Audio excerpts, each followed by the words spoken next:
রাত প্রায় ২টা বাজে। এসব প্রথমবারের মতো ঘটছিল যখন আমি রাতের এই নিস্তব্ধতায় মামির সাথে তাদের বাড়িতে একা ছিলাম।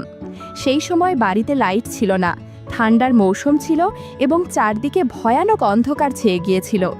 এই অন্ধকারে মামির সুন্দর চেহারা আরও বেশি উজ্জ্বল দেখাচ্ছিল, আর মামি খুব গভীর ঘুমে ঘুমিয়েছিলেন। মামিকে এভাবে শান্তিতে ঘুমাতে দেখে আমার মনে এক ধরনের অনুভূতি তৈরি হলো। লোকে বলে, যখন রাত অন্ধকার হয় তখন মানুষ নিজের মনকে নিয়ন্ত্রণ করতে পারে না, এবং আমার সাথেও ঠিক এমনই কিছু ঘটছিল। সেই দিনই আমি প্রথমবারের মতো মামির একাকিত্ব কাটাতে সাহায্য করি। আমার নাম আলোক, আমার মামির নাম কোমল। আমার থেকে মাত্র ৮ বছরের বড় ছিলেন। আমার মামি অত্যন্ত সুন্দর এবং আকর্ষণীয় ছিলেন। মামা মামির বিয়ে হয়েছিল মাত্র ৩ মাস আগে। আমার মামা প্রায়শই বাইরে থাকতেন, আর তখন থেকেই মামি তাদের বাড়িতে একদম একা থাকতেন। ছোটোখাটো বিষয়েও তিনি প্রায়শই চিন্তিত হয়ে পড়তেন, আর যখনই মামি আমাকে কল করতেন আমি সুযোগের সন্ধানে ছুটে যেতাম, কারণ আমার মামির কথা শোনা আর তার কাজের পর্যবেক্ষণ করা আমার ভালো লাগতো। আজও যখন আমি স্কুল থেকে ফিরে দেখলাম যে মামি বাড়িতে এসেছেন এবং মামির চেহারা বেশ চিন্তিত দেখাচ্ছিল, আমি মামিকে জিজ্ঞাসা করলাম, কি হয়েছে মামি? তখন মামি চিন্তিত হয়ে বললেন, সকাল থেকে বাড়িতে লাইট নেই, কারণ সময় মতো লাইটের বিল জমা দেওয়া হয়নি, তাই লাইনের সংযোগ কেটে দেওয়া হয়েছে। এ কথা বলতে বলতে মামির চোখে একদম জল চলে এলো। আমি মামিকে জিজ্ঞাসা করলাম, আপনি লাইটের বিল জমা কেন করাননি? মামি বললেন, আলোক, তুমি তো জানো যে তোমার অজয় মামা প্রায়শই শহরে থাকেন। আমি এখানে একদম একা থাকি এবং পুরো বাড়ি একা কিভাবে সামলাই। আমি লাইটের বিল কোথায় রেখে ভুলে গিয়েছি, তাই জমা দেওয়ার কথা মনে থাকেনি এবং লাইন কেটে দেওয়া হয়েছে। মামির কথা শুনে আমি মামিকে সান্ত্বনা দিলাম এবং বললাম, মামি, আপনি আমার সাথে চলুন, আমি আপনার লাইট বিল জমা দেওয়ার কোনো উপায় বের করে দেব, তাহলে আপনার বাড়িতে লাইটও চলে আসবে। এসব শুনে মামি খুব খুশি হয়ে গেলেন এবং আমি ক্ষুধার্ত তৃষ্ণার্ত অবস্থায় মামির সাথে বেরিয়ে পড়লাম। আমি কোনো না কোনোভাবে মামির লাইট বিল জমা করে দিলাম। এরপর ফেরার পথে মামি তাদের বাড়িতে নিয়ে গেলেন। রাত বেশ গভীর হয়ে যাচ্ছিল এবং চারদিকে অন্ধকার ছড়িয়ে পড়ছিল, আর তখনও লাইট আসেনি। যখন আমরা বাড়িতে ঢুকলাম তখন আমরা কিছুই দেখতে পাচ্ছিলাম না। আমি তাড়াতাড়ি আমার ফোনের ফ্ল্যাশলাইট জ্বালালাম এবং অন্ধকারে হঠাৎই আমার নজর মামির দিকে পড়ল। তখনই আমার মনে একটি চিন্তা এলো। আমি মামিকে বললাম, আপনি বেডরুমে গিয়ে বসুন, আমি দেখি বিদ্যুতের জন্য কোনো ব্যবস্থা করতে পারি কিনা। মামি বললেন, আলোক, আমার অন্ধকারে খুব ভয় লাগে, তাই তো তোমাকে আমার সাথে নিয়ে এসেছি। মামির কথা শুনে আমি খুব স্নেহের সাথে মামি মাথায় হাত রাখলাম এবং বললাম, মামি, আপনি ভয় পাবেন না, এখন আপনি আপনার বাড়িতে একা নন। আমি মামি হাত ধরে তাদের বিছানায় বসিয়ে দিলাম এবং মামিকে বললাম, আমি কিছুক্ষণের মধ্যে ফিরে আসছি, আপনি খুব আরামে বসুন। আমি যখন রুম থেকে বেরোতে যাচ্ছিলাম তখন মামি অন্ধকারে ভয়ে আমার হাত একদম শক্ত করে ধরে ফেললেন আর হাউমাউ করে কাঁদতে লাগলেন। আমি মামিকে সান্ত্বনা দিলাম। কিছুক্ষণের মধ্যে মামি গভীর ঘুমে চলে গেছেন। মামি সাধারণত বাড়িতে শাড়ি আর হালকা ব্লাউজ পরে থাকে আর রাতে নাইটি পরে ঘুমায়, কিন্তু আজকে নাইটি পরেনি। নাইটি পরলে অনেক ভালো হতো। আজ হালকা সবুজ রঙের শাড়ি পরেছে। শাড়িতে ঘুমান্ত মামি দেখতে পরীর মতো লাগছিল। তাকে দেখে আমার অদ্ভুত অনুভূতি হচ্ছিল। আমি যত দ্রুত সম্ভব আমার উদ্দেশ্য সাধন করতে চাচ্ছিলাম। যেমন কথা তেমন কাজ। এই অন্ধকার ঘরে সেদিন রাতে অনেক কাজ করেছি। মামি গভীর ঘুমে থাকাই টের পেলেন না কিছুই। আমার জন্য বেশ সুবিধাই হয়েছিল। বন্ধুরা, ইউটিউবের কড়া নিয়মের কারণে এসব ঘটনা সরাসরি বলা যাচ্ছে না। তোমরা কমেন্টে দেয়া লিঙ্ক থেকে আমার ওয়েবসাইট ভিজিট করো, সেখানে একদম খোলামেলা গল্প দেয়া আছে। সকালে ঘুম ভাঙতেই আমি নিজেকে খুব ক্লান্ত অনুভব করছিলাম। দেখলাম কোমল মামি উঠে গেছেন আর খুব রেগে আমার দিকে তাকিয়ে আছেন। আমি জিজ্ঞেস করলাম, কি হয়েছে মামি? আপনি আমাকে এভাবে তির্যক দৃষ্টিতে কেন দেখছেন? এক মুহূর্তের জন্য আমার মনে হলো, মামি কি জানতে পেরেছেন যে আমি গতরাতে কি করেছি? মামি বললেন, অর্ধেক দিন চলে গেছে আর আলোক, তুমি এখনো ঘুমোচ্ছ? তাড়াতাড়ি ওঠো আর বাড়ি চলে যাও, দিদি তোমার জন্য চিন্তা করছেন। আমি মামির হাত ধরে আমার পাশে বসালাম। মামি বললেন, বেশি আদর দেখানোর দরকার নেই, আমি সব জানি। রাতে তুমি আমার বিছানায় কেন ঘুমিয়েছিলে আলোক? তুমি আমার সাথে একদম ভালো করনি।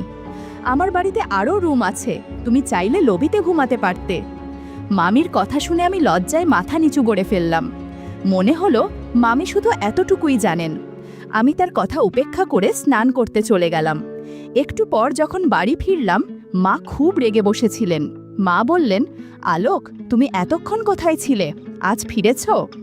আমি মাকে বললাম, মামি অন্ধকারে খুব ভয় পেয়েছিলেন, তাই বাড়ি আসিনি। এখন সকালে মামির বাড়িতে লাইট চলে এসেছে, এখন মামির আর কষ্ট হবে না। মা বললেন, তোমার মামি ছোট ছোট বিষয় নিয়ে টেনশন করার অভ্যাস হয়ে গেছে, এই অভ্যাস কবে ছাড়বে কে জানে। মা মামির আচরণে খুব অভিযোগ করছিল, আর আমি মায়ের কথা শুনে শুধু মাথা নাড়ছিলাম। এমনি করে 3 দিন কেটে গেল, আর আমার আবার মামি বাড়ি যাওয়ার কোনো উপায় হচ্ছিল না। আমার মন খুব খারাপ ছিল যে কিভাবে মামির বাড়ি যাব। 3 দিন পর যখন আমি বন্ধুদের বাড়ি থেকে ফিরছিলাম, দেখলাম মা চিকেন বানাচ্ছেন।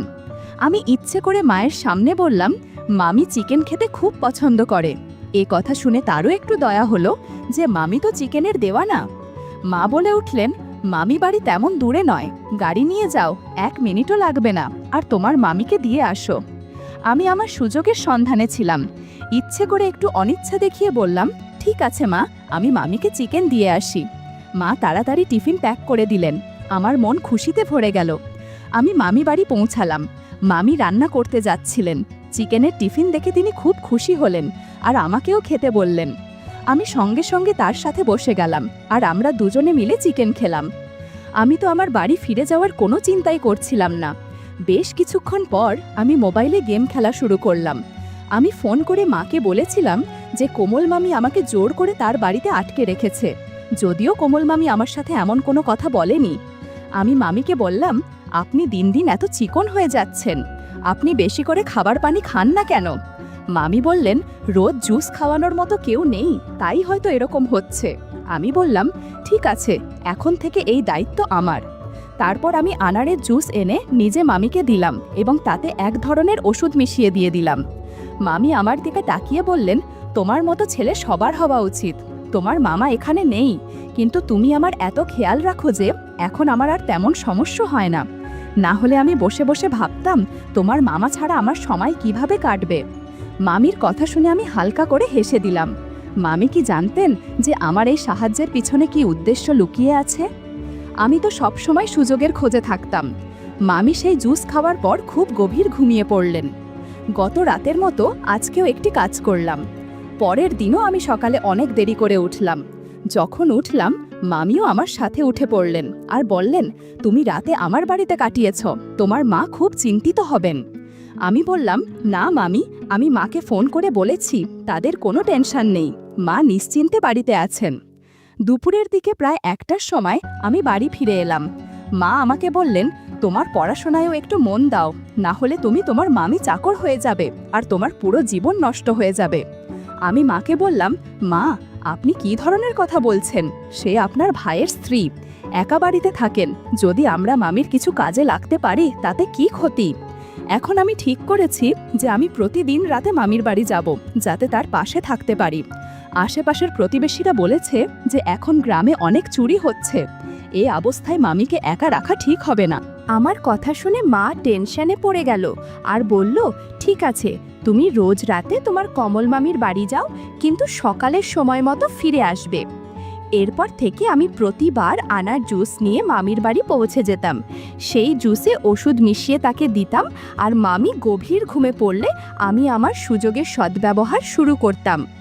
এখন আমি আমার এই কাজে খুব খুশি ছিলাম। আমি খুব সহজেই মামিকে বোকা বানিয়ে দিতাম। মামি এখন প্রতি রাতেই আমাকে তার বাড়িতে থাকতে বলতেন, এবং এখন মায়েরও কোনো টেনশন ছিল না। কিন্তু এটা আমার জন্য খুব কঠিন হয়ে পড়ছিল যে রাতে এত পরিশ্রমের পর আমাকে সকালে খুব তাড়াতাড়ি উঠতে হতো। একদিন কোনোভাবে মামির আমার ওপর সন্দেহ হলো। সেই রাতে আমি জুস নিয়ে মামির রুমে গেলে মামি বললেন, আমি জুস খাওয়ার কিছুক্ষণের মধ্যেই গভীর ঘুমে পড়ে যাই এবং একবারও রাতে উঠি না, যদিও আগে এমন হতো না।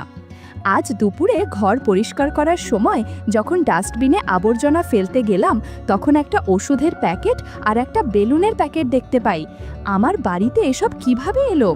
মামির কথা শুনে আমার টেনশন হতে শুরু করলো। আমি না বোঝার ভান করলাম। আমি মামিকে ভুলভাল কিছু একটা বুঝিয়ে দিলাম। এরপর মামি এই বিষয়ে আর কিছু বললে না। বরাবরের মতো মামি আনারসের জুসের গ্লাস শেষ করে ফেললেন এবং আমার সাথে কথা বলতে শুরু করলেন। আমি মনে মনে খুশি হলাম। কিছুক্ষণ পর মামি আবার ঘুমিয়ে পড়লেন এবং আমি আমার কাজে মগ্ন হয়ে গেলাম। এসব করতে আমার প্রচুর আনন্দ লাগছিল। আমি কখনো ভাবিনি যে এত সহজে সব পেয়ে যাব। তিনি কখনো আমার উপর সন্দেহ করেননি আর বুঝতেও পারেনি যে আমার উদ্দেশ্য কী।